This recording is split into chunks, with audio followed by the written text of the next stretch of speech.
She is destroying them. The ethics of video game violence. Jumanji, welcome to the Jungle Edition. There's no question that video games have a major presence in modern society.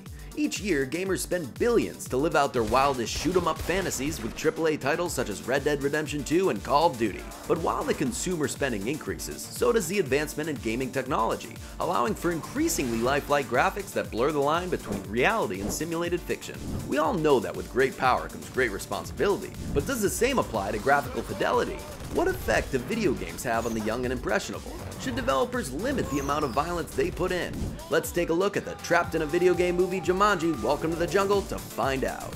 Welcome to the lush world of Jumanji, a world filled with machine gun-toting bad guys, deadly hippos, and Nick Jonas? Although the film itself isn't inherently violent, it's mostly a comedy. Its presence does involve real life and death stakes in a video game, and that's pretty damn scary.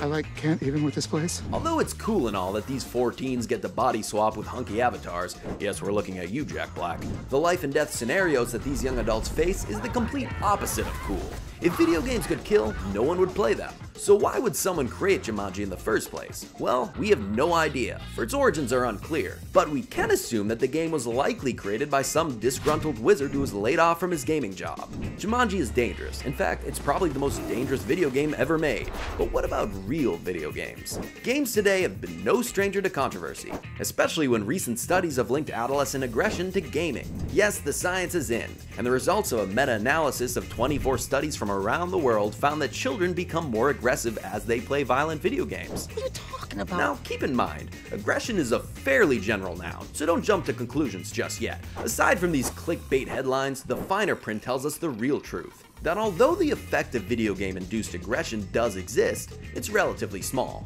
But are these developers at fault for the violence they put in? Is there a correlation between real-world violence and real-world gamers? Not that we've seen.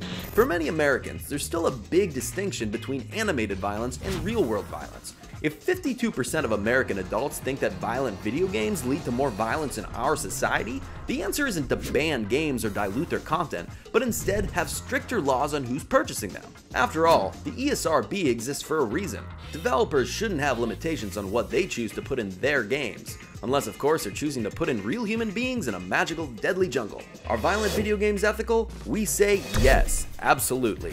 Even if studies continue to find negative correlations between young children aggression and video games, the solution isn't to dilute our gaming experiences, but rather implement stricter age limitations on games.